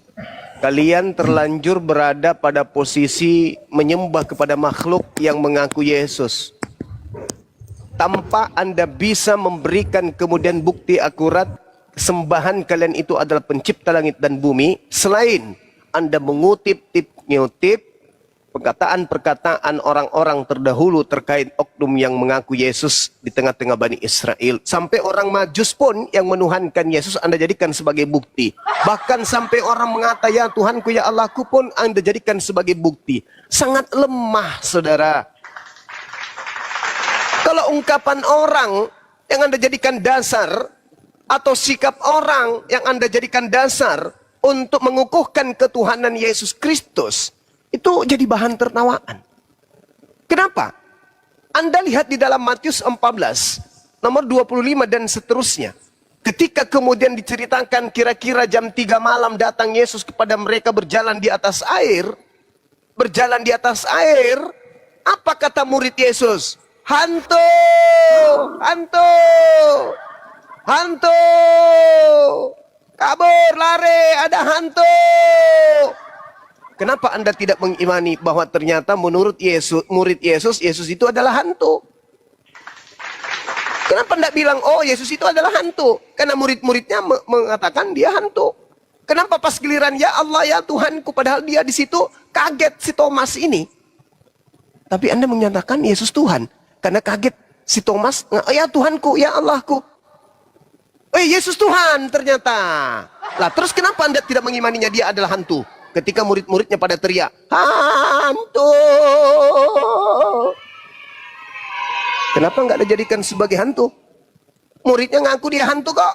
Kenapa Anda tidak jadikan sebagai hantu? Kenapa giliran ya Tuhanku ya Elohku? Kenapa Anda lantas menjadikannya dia Tuhan? Karena Anda sudah terjebak kepada sebuah agama yang melantik Yesus Kristus sebagai Tuhan. Kenapa bisa demikian? Karena makhluk yang keluar dari kubur ini, coba Anda baca Matius 28 nomor 18. Dia datang kemudian, apa yang menjadi reaksi murid-muridnya? Di Matius 28 nomor 18 itu. Murid-muridnya ketakutan dan tidak percaya. Mereka ragu-ragu. Apakah itu Yesus atau bukan Yesus? Bukan ragu-ragu apakah ini Tuhan atau bukan Tuhan. Dia ragu. Apakah ini guru kita atau jangan-jangan ini adalah setan hantu. Lalu dia mendekati mereka dan berkata, hei sini lo, gue bisikin. Ada apa paman? Pergilah ke seluruh bangsa, jadikanlah seluruh bangsa menjadi muridku. Parah kali bah. Kepadaku telah diberi kuasa. Sejak kapan anak Maria menerima kuasa? Langit dan bumi itu nggak ada. Sejak kapan Bapak pencipta langit dan bumi yang mengutus anaknya di dalam Bible, dalam konsep Kristen, memberikan kuasa langit dan bumi? Sedangkan Yesus mengatakan tentang siapa yang duduk di kananku, siapa yang duduk di kiriku, aku tidak berhak memberikannya. Itu hanya diberikan kepada siapa oleh Bapakku untuk ditentukan untuk diberikan. Jadi Yesus tidak pernah menerima kuasa langit dan bumi, nggak pernah. Sedangkan yang memberikan dan menjanjikan kuasa langit dan bumi itu iblis. Baca Lukas 4 nomor 6. Aku iblis berkata kepadamu Yesus, jika engkau menuhankan aku wahai Yesus, maka segala kuasa langit dan bumi akan kuberikan kepadamu, sebab aku berkuasa memberikan kepada siapapun yang aku kehendaki. Aku iblis berkuasa memberikan kuasa kepada siapapun, baik di langit, kuasa langit dan bumi, kepada siapapun yang aku kehendaki. Ketika kemudian Anda baca di dalam Yohanes 6 nomor 70, ternyata Yudas ini adalah iblis. Dan iblis memberikan kuasa kepada siapa yang dikehendaki. Sedangkan yang disalibkan adalah orang yang mengaku akulah dia, penyesat. Yang mengaku akulah dia adalah penyesat. Yang disalibkan adalah yang mengaku akulah dia. Yang keluar dari kubur adalah dia yang mengaku akulah dia. Lalu yang keluar dari kubur ini mengaku akulah Yesus. Pergilah, jadikanlah manusia sebagai pengikutku. Siapa yang mau kemudian menjadikan manusia seluruhnya menjadi pengikutnya? Sedangkan yang asli, Yesus yang asli, mengajak muridnya, melarang muridnya. Dalam Yohanes 10 nomor 5 nomor 6. Yesus berpesan kepada ke-12 muridnya agar jangan ke bangsa lain, melainkan pergi kepada domba-domba yang sesat dari umat Israel. Itu Yesus mengajarkan kepada muridnya. Sedangkan yang keluar dari kubur ini, sudahlah dia mengaku Yesus, sudahlah dia mengaku akulah dia, sudahlah dia dikutuk oleh Elohim, sudahlah dia kemudian disalib, sudahlah dia menjadi tanda angkatan jahat. Lalu kemudian mengaku kepadaku, pergilah ke seluruh dunia, jadikanlah seluruh bangsa menjadi pengikutku. Ini siapa ini? Siapa makhluk yang mengaku Yesus ini? Yang pergi ke seluruh, yang mengajarkan orang-orang pergi ke seluruh dunia menuhankan dirinya. Ini siapa? Apakah pencipta langit dan bumi masuk kubur, lalu keluar dari kubur? Ataukah penyesat yang merasuki makhluk yang dikutuk oleh Elohim di atas tiang salib ini? Karena Yesus sendiri mengatakan penyesat itu mengaku memakai namaku dan mengaku akulah dia. Semua tanda-tanda iblis, tanda-tanda penyesat tergenapi kepada makhluk yang disalib. Siapa yang disalib ini yang kamu sembah? Nah, itu renungkan itu, renungkan itu. Kalau Anda masih tetap ngotot, maka Kristen sama dengan Anda, maksud saya, ya aduhai, itu bukan pengikut Yesus, tetapi pengikut orang Majusi. Anda pengikut orang Majusi, Anda bukan pengikut Yesus. Karena Yesus kemudian jelas-jelas menyembah kepada Eloah Abraham, Eloah Isa, Eloah Yakub. Sedangkan ya aduhai menyembah kepada Tuhan yang disembah oleh orang Majus. Demikian. Baik. Sebentar ya Duhu, sebelum engkau menanggapi, kita sapa dulu ya. Selamat siang menjelang sore. Bapak Victor Hutajulu MTH HHUH. Selamat siang menjelang sore. Pak Victor, boleh dibuka mute-nya? Selamat siang. Bapak dari mana, Pak? Dari Kristen? Kristen? Dari Jakarta. Maksudnya dari kekristenan atau kekatolikan? Sama aja? Protestan ya, oke. Sebentar Pak ya, nanti Bapak boleh menanggapi. Saya sapa dulu, Leomar, selamat siang menjelang sore. Leomar? Siang. Selamat siang.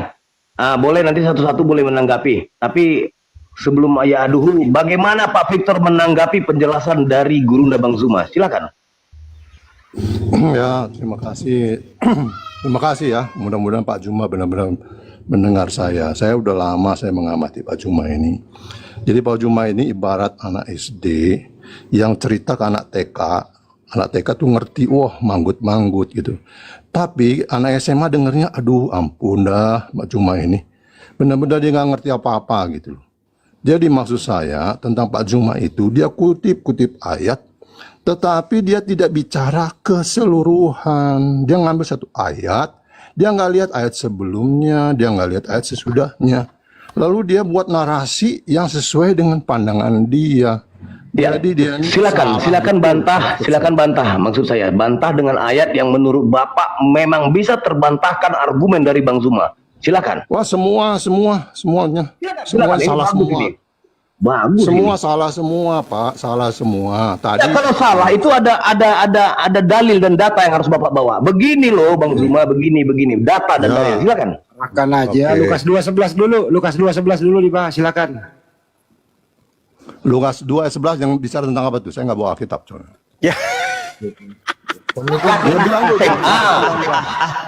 Katanya anak SMA, kami anak SD. Macam mana rupanya kau? Pak, kita itu di pengertian, bukan. Lukas 2 ayat berapa? Lukas 2 ayat berapa? 11. 11. Jadi gini Pak, kami itu diajarkan untuk memahami Alkitab, bukan menghafal, ya kan? Jadi begini Bapak. Saudara Victor, sabar dulu, Iya. saudara. Saya kasih Anda pengertian sedikit supaya Anda naik Boleh. level. Jadi gini, saudara. Bagaimana? Paham itu adalah keadaan di mana manusia mengetahui sesuatu dikarenakan objek yang dipahaminya itu sudah ada di dalam kepala tanpa harus mencerna dari A sampai Z. Termasuk ketika saudara mengatakan Anda adalah orang yang paham. Artinya Bible atau data-data Bible yang saya kutip itu sudah Anda kunyah. Betul. Itu Anda sudah kunyah tuh. Nah, sekarang kenapa Anda bertanya? Apa isi dari Lukas 2 nomor 11? Oh bukan, banyak ayat Pak kalau kami itu. Dia Lukas 2 ayat 11 itu tentang hari ini telah lahir bagimu Juru Selamat yaitu Kristus Tuhan di kota Daud. Oke. Nah, itu pintar. Kita bahas itu ya. Kita bahas itu Pak ya. Oke. Sekarang menurut kemanusiaan Anda nih, kemanusiaan Anda terlepas Anda adalah Kristen sebagai manusia. Iya. Posisi lahir ini kadar Tuhan atau kadar manusia ciptaan? Oke, udah. Silakan. Beri waktu jangan disela ya Pak. Silakan, Jadi, silakan. Bapak kalau mau membaca Alkitab itu jangan cherry picking namanya. Jadi hanya mengambil buah cherry ya. Pemahaman dulu, pemahaman Bang. Pemahaman Sebentar, Anda saya dulu. mau kasih tahu. Pemahamannya begini. Pemahaman dulu. Aku Bapak sudah harus kenyang mengerti dengan konteks sanggahan-sanggahan orang yang tidak Makanya ngerti jangan Bible itu disanggah. saya sudah paham. Bapak itu Sekarang kebiasaan saya minta Bapak. sisi kemanusiaan dulu, Pak. Kemanusiaannya Bapak, Bapak yang maaf saya ya. minta. Maaf. Koreksi saya kasih tahu sama Bapak koreksi ya. Kalau saya ngomong, Bapak selalu mencegah dan Bapak kalau udah mepet terus Bapak selalu memotong. Anda begitu ya. mengatakan Oke, sekarang tadi, beri saya waktu. Anda mengatakan Saya tadi jelaskan. bahwa saya ini adalah anak SD yang Berikan saya menjelaskan kepada anak TK. Harusnya Pak, Anda memiliki loncatan berpikir yang lebih hebat daripada Bang Suma. Coba, yang saya minta adalah bagaimana Anda menarasikan ketika ada yang lahir. Apakah itu kadar ciptaan atau itu kadar pencipta? Nah, Jangan kemana-mana ya, silakan. Oke, Harus jangan fokus ke kemana-mana. situ Pak ya, silakan. Ya. Yang lahir ini pencipta atau ciptaan? Saya tahu maksud Bapak. Bapak itu mau mengatakan definisi lahir saja, sehingga Bapak akan berkutit di situ. Saya tahu itu kemana arah Bapak bicara. Saya hanya mau mengatakan Anda begini, yang saya Bapak. minta Makanya saya menjelaskan bilang, pada Bapak jangan hari celah ini saya, telah jangan lahir. celah saya dulu. Yang lahir ini pencipta atau ciptaan? Itu dulu. Jangan masuk ke ranah Bible dulu. Saya mau lihat loncatan berpikir Anda dulu. Anda Jangan tadi diarahkan mengatakan saya anak Pak. SD. Oh tidak bisa dong. Beri waktu yang 1 menit namanya saya bicara logika, tanpa disela. Pak. Yang namanya Makanya logika. Anda itu selalu begitu, bicara itu tidak tuntas. Yang namanya logika, Sehingga Pak, tidak itu ada tidak diskusi yang benar dengan Anda. Tidak. Oh ya sudah, saya ngalah aja deh. Anda yang pintar. Lanjut, Padahal saya sudah menyederhanakan materinya, Pak. Lukas 2:11 pada hari ini telah lahir. Pertanyaan saya, kadar lahir ini ada pada posisi pencipta atau ciptaan? Itu yang saya minta, tak lebih. Silakan. Buka mic-nya Pak Victor. Yang lahir itu ciptaan atau pencipta Pak? Itu doang, silakan.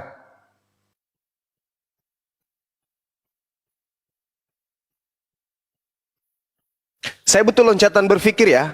Saya tidak butuh doktrin dan dogma di sini.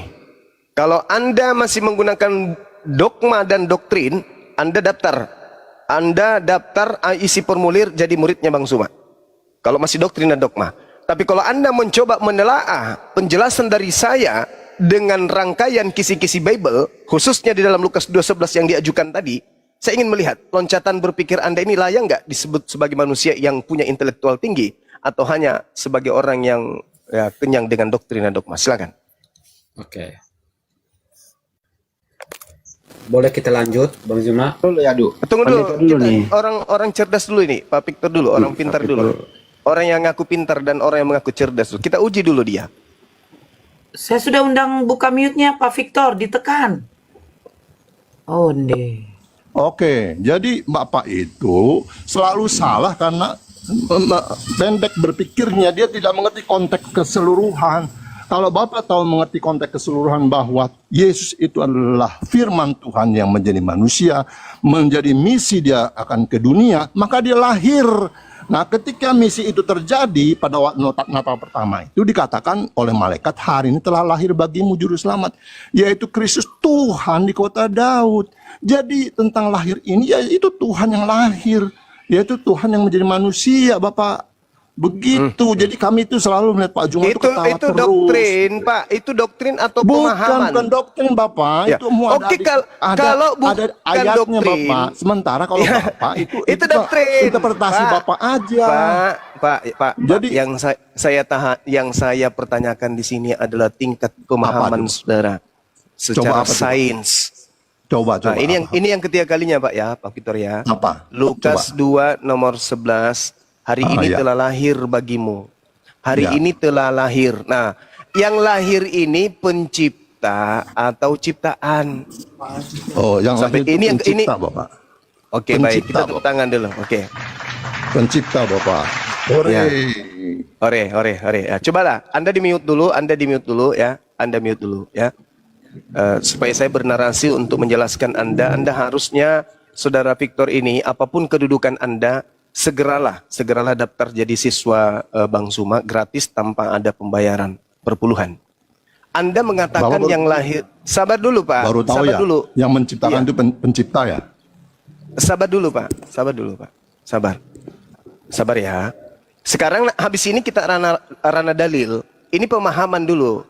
Karena kata Tuhan di dalam Amsal 3 nomor 5 harus berpegang kepada firman Tuhan, Pak. Bukan berpegang kepada tafsiran saenake dewe. Oke? Begitu juga Yesus, kasihilah Tuhanmu dengan akal, bukan dengan dogma. Itu kata Yesus. Nah, ketika saudara mengatakan yang lahir ini adalah pencipta, narasi seperti apa yang Anda ingin bangun? Ada pencipta dilahirkan oleh ciptaan. Ayo, narasi apa yang Anda ingin pahamkan kepada saya pribadi? Ada ciptaan bernama Maryam melahirkan pencipta. Ayo, firman Tuhan mana yang Anda ingin sajikan kepada saya? Silakan. Oke. Bapak, iman Bapak percaya bahwa firman itu menjadi kitab. Itu kertas. Bapak aja percaya seperti itu. Sama dengan Tuhan Yesus. Yesus itu datang kepada media yang namanya Maria. Dia ciptaan memang. Sama dengan kitab saudara. Kok sekarang jadi ciptaan, Pak? Kok sekarang jadi ciptaan, Pak? Jangan pura-pura gila kalau memang Anda waras, dan jangan pura-pura waras kalau memang Anda gila. Di mana, Bapak? Tadi Anda, saudaraku, tadi Anda mengatakan pencipta. Kenapa sekarang menjadi ciptaan? Diam. Tadi Anda mengatakan kitab saudara aja jelas diam dulu, itu kalimat diam dulu, Pak. Saudara, dengarkan saya. Firman jadi kertas, tidak ada orang Islam menyembah kertas. Tahu itu ya? Tidak ada orang Islam mengatakan bahwa kertas Al-Quran adalah Allah. Sadari itu. Ini ku bilang loncatan berpikir Anda itu masih lemah. Oke? Firman menjadi kertas itu keliru. Firman Anda kan mau bicara tentang media. Medianya siapa? Ya kan Tuhan berbicara kepada manusia melalui firman itu adalah kalimah, ucapan, untaian firman, perkataan Tuhan yang dituliskan di kertas, dan kertas itu bukan Tuhan, Cak Ayu. Firman Tuhan ditorehkan dengan media berupa daging, Yesus. Sama seperti firman dituliskan di atas media kertas. Berarti kedudukan kertas yang berasal dari bambu itu sama seperti Yesus yang berasal dari daging. Sama-sama bukan Tuhan, sama-sama ciptaan. Kertas adalah ciptaan, daging Yesus adalah ciptaan. Yang saya minta saudara, coba berikan saya data, dalil atau apapun itu yang bisa mendukung kemudian doktrin bahwa yang dilahirkan oleh ciptaan bernama Maryam ini adalah penciptanya. Jadi pencipta dilahirkan oleh ciptaan. Itu gimana Anda bisa memahamkan kami yang waras ini, Pak? Udah Bapak Silakan. Juma yang baik, Bapak Juma Silakan. yang baik. Silakan. Bapak Juma yang baik, begini Bapak ya. Iya. Jadi Tuhan itu Maha Kuasa. Dalam menciptakan misinya, dia mau menjadi manusia, ya tentu dia lahir dari manusia. Ya, jadi bukan Maria yang menciptakan, bukan Maria hanya media untuk lahir. Dan itu juga di Al-Quran juga jelas dia itulah rohullah dan kalimatullah, itu jelas itu, ya. Jadi dia adalah roh Allah yang datang melalui media, yaitu Maria. Ya Maria sebagai manusia, apa salahnya Tuhan? Kok Anda mau supaya Tuhan itu jangan seperti Bukan saya minta Anda curhat. Saya minta Anda membuat saya menjadi gila kayak Anda untuk memahami pencipta melahirkan ciptaan. Pencipta dilahirkan oleh ciptaan. Tolong buat saya jadi gila seperti Bapak. Bagaimana seorang manusia yang adalah ciptaan bisa kemudian melahirkan penciptanya? Coba buat saya gila, Pak. Bapak sebenarnya pura-pura. Saya tantang Anda supaya Anda bisa membuat saya gila sama seperti Bapak. Silakan. Iya, Bapak sebenarnya pura-pura tidak tahu. Sebenarnya Bapak tahu sebenarnya ini. Paham Justru gampang saya kok minta. Sebenarnya. Silakan Jangan dipotong Anda dulu, pahamkan. jangan dipotong Bapak. Coba Anda, Jangan dipotong makanya dulu. kurangi curhat. Jangan dipotong dulu Kurangi Bapak. curhat. Bapak itu seperti yang itu saya udah minta perhatikan cara adalah berdebatnya bagaimana seperti Anda itu. bisa membuat saya tiba-tiba gila, bisa percaya kepada seperti apa yang Anda percayai. Ciptaan melahirkan pencipta langit dan bumi. Silakan. Oke, sama saya aja Bang Juma. Oke, Sama jadi saya aja. ciptaan itu adalah media, Bapak. Media, apa salahnya sih media? Kok Anda sewot dengan itu? Maria sebagai media saja. Maria sebagai ciptaan. Manusia biasa. Maria Karena sebagai dia mau jadi ciptaan. manusia harus bagaimana? Kalau Bapak Maria sebagai logikanya begini, ciptaan kalau melahirkan Bapak mau jadi pencipta. ayam, Bapak harus lahir dari ayam. Gitu aja logikanya. Saudara, bagaimana seorang pencipta, seorang ciptaan melahirkan pencipta? Itu bukan meja kemudian jadi meja, bukan ayam jadi ayam, bukan. Yang saya minta buat saya gila mendadak. Pencipta dilahirkan oleh ciptaan. Iya, sama saya boleh. Saya boleh masuk. Ente dianggap anak TK tadi sama si mulut besar tadi itu. Ternyata nggak Oke, sanggup boleh saya ya masuk, teman-teman. Pendeta siapa namanya tadi? Pendeta siapa? Victor. Tidak mampu membuat kita menjadi gila sama seperti dirinya gila. Oke, lanjut. Hutajulu. Oke. Silakan ya Duhu. Oke. Saya Kau masih ingat nggak pertanyaan tadi? Pertanyaannya Bang Zuma tadi masih ingat kah? Bukan begitu. Ya Du, dengarkan topiknya. Tadi pendeta ini Ya Du, tadi pendeta ini yang gagal membuat gila kita semua mengatakan bahwa ciptaan yang namanya Bunda Maria melahirkan pencipta yaitu Yesus. Nah, itu lu tanggapi silakan. Ya Du. Oke. Saya menanggapi dulu tentang yang membuat kalian gila. Ya, gitu kan? Nah, siapakah orang gila? Orang gila adalah orang yang berbicara tidak memakai dasar. Itu orang gila karena dia sembarangan ngomong. Oke? Nah, itu disebut orang gila karena tidak ada dasar Berarti pendeta tadi orang gila untuk dong. berbicara. Pendeta tadi orang gila dong lu maksud. Kan dia ada dalil. Mana Dia juga memakai dalilnya? dalil. Mana dalilnya? Oke. Ciptaan Ya, dilahirkan pencipta. Mana dalilnya? Oke. Apa? Ketika Ciptaan dimunculkan melahirkan pencipta. Oke. Dalil. Saya akan kasih dalil. Oke. Ketika dimunculkan pertanyaan siapa yang lahir, manusia atau Tuhan kah? Di dalam Kolose 29, di mana di dalam kejasmania seluruh kepenuhannya berdiam kealahan. Jadi di dalam diri jasmani berdiam secara sepenuhnya kealahan. Nah, pertanyaannya siapa yang lahir itu? Oke. Nah, baik. jadi kita bisa melihat bahwa Boleh itu saya dasarnya. tanggapi? Kalau Oke, silakan. ya. Kolose 2 nomor 9 maksudnya. Ya.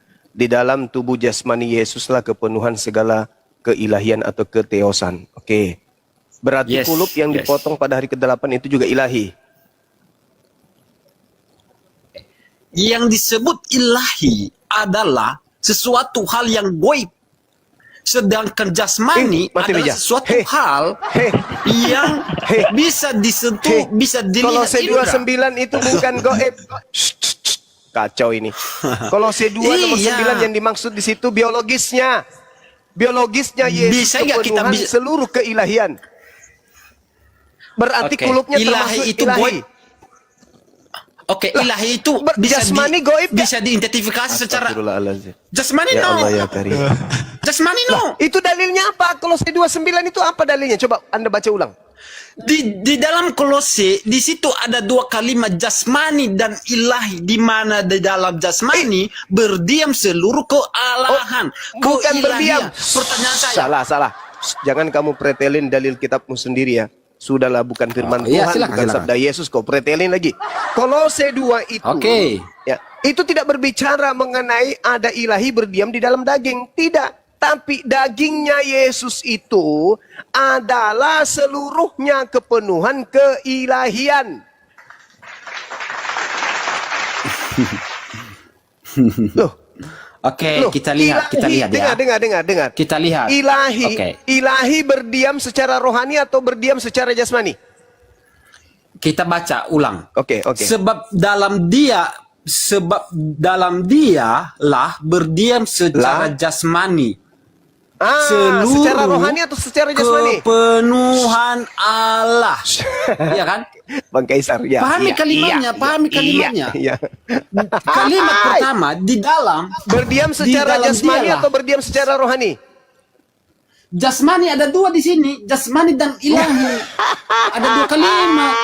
Loh, berdiam apakah secara ilahi sama dengan jasmani enggak? Berdiam secara jasmani Saya atau tanya. berdiam secara rohani? Saya tanya, ilahi sama jasmani sama enggak? Sama enggak? Beda. Ilahi sama jasmani sama Beda. Beda. Beda. Kenapa kamu mengatakan di dalam jasmani itu adalah ilahi, itu ilahi. Kenapa kamu mengatakan Dalilnya begitu? yang Apa dasarnya? mengatakan itu, saya baca.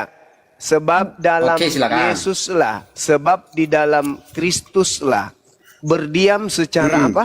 Berdiam secara apa? Berdiam secara jasmani ini tubuh, oke. Berdiam secara Seluruh- jasmani seluruh kepenuhan keilahian itu berdiam secara jasmani. Ya, sepenuhnya kealahan, betul? Di sini ada dua kalimat. Seluruh jasmani Jadi dan jasmani keilahian. Jadi jasmani ini adalah ilahi, betul? Loh, bagaimana kamu mengatakan ilahi bisa dilihat enggak? Ya, itu secara jasmani, Cak Ayu. Astagfirullahaladzim, ya Allah ya Ketika kamu Karim. mengatakan bahwa jasmani itu Ya ilahi, Allah ya Karim. pertanyaan saya kepada Anda, apakah Ya Allah ya ilahi Karim. itu bisa dilihat enggak? Ya Allah ya Karim. Berdiam secara itu argumennya. jasmani. Berdiam Jasmani itu secara bisa dilihat jasmani. enggak? Bisa. Ya. Ilahi bisa dilihat enggak? Ilahi tergantung. Kalau kau Enggak bisa. mengilahikan Goib, betul? Tergantung. Enggak, belum tentu goib ilahi. Loh, tergantungnya Belum mana? tentu goib. Dasarnya tergantungnya apa? Lah, saudara, kau ngerti nggak ilahi itu? Ilahi itu sembahan. Ilahi itu adalah sembahan atau makhluk goib yang tidak bisa Siapa bilang makhluk goib? diidentifikasi oleh indra. Loh, ilahi kok begitu? Yang kau ilahkan jasmani. Yang kau ilahkan jasmani berarti dia tidak goib. Kalau Anda menarasikan begini Bang Zima, Anda menarasikan bahwa ilahi adalah berdiam di dalam jasmani, artinya bahwa Anda mengatakan ilahi itu adalah jasmani. Ternyata jasmani itu bisa dilihat.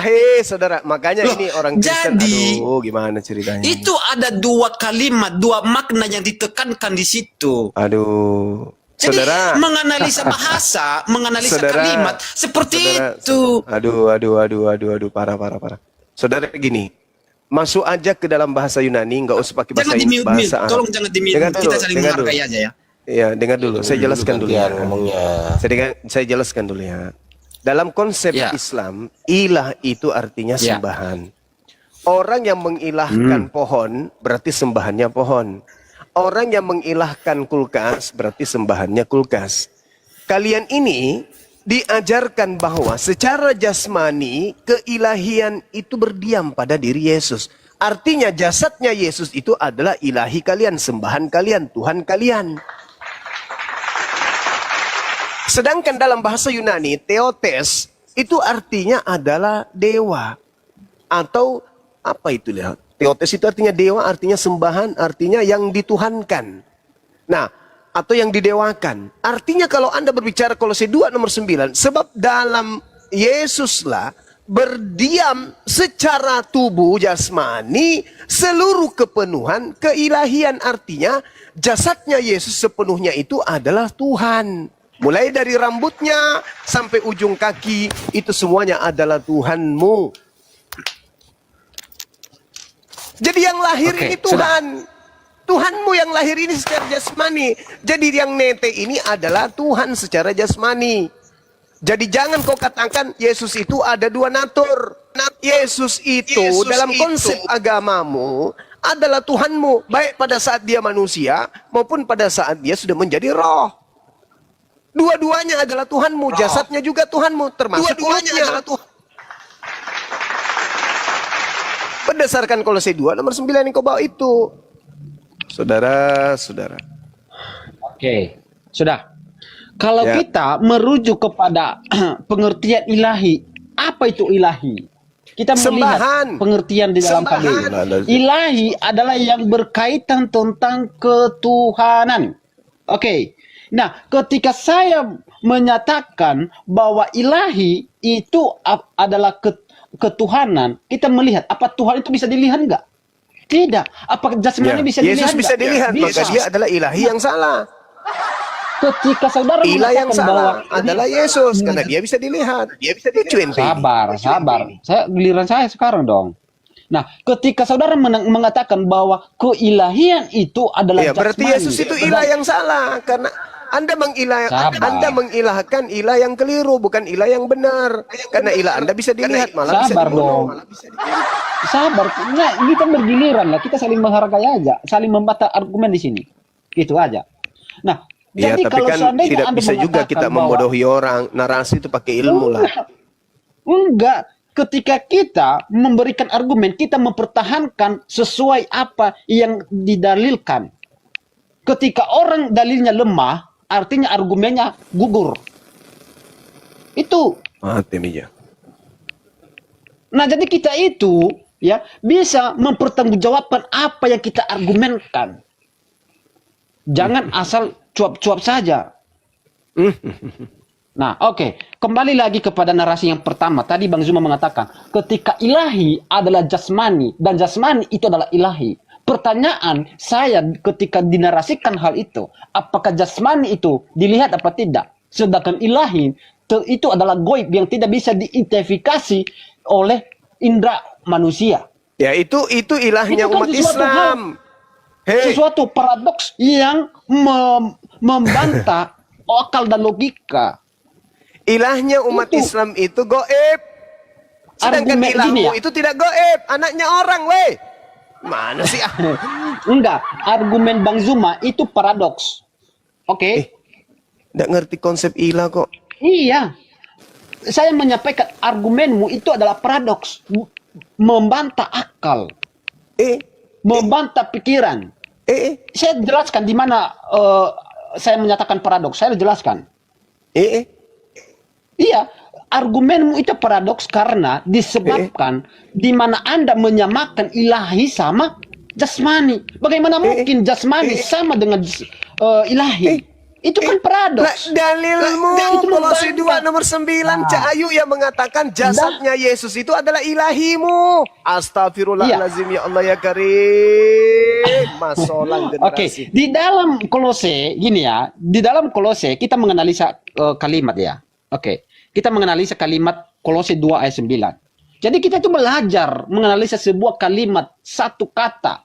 Itu pentingnya kita mempelajari metode langkah-langkah menganalisa suatu kalimat, bro. Yang pertama di sini dibunyikan. Lanjut. Coba lihat ini dulu, pahami ini dulu coba. Ya. Pahami ini. Keilahian yang hidup dalam bentuk jasmani. Keilahian yang hidup dalam bentuk jasmani. Gimana nih? Pahami? KBBI bro. Coba kita dasarnya KBBI aja. Coba buka KBBI. Coba buka KBBI, Anda buka KBBI. Enggak. Dasar kita KBBI. Silakan buka. Apa yang mau dicari dari KBBI apa? Apanya? Jasmani, Ilahi. Ilahi itu dalam bentuk jasmani, keilahian Tuhanmu dalam bentuk jasmani. Oke.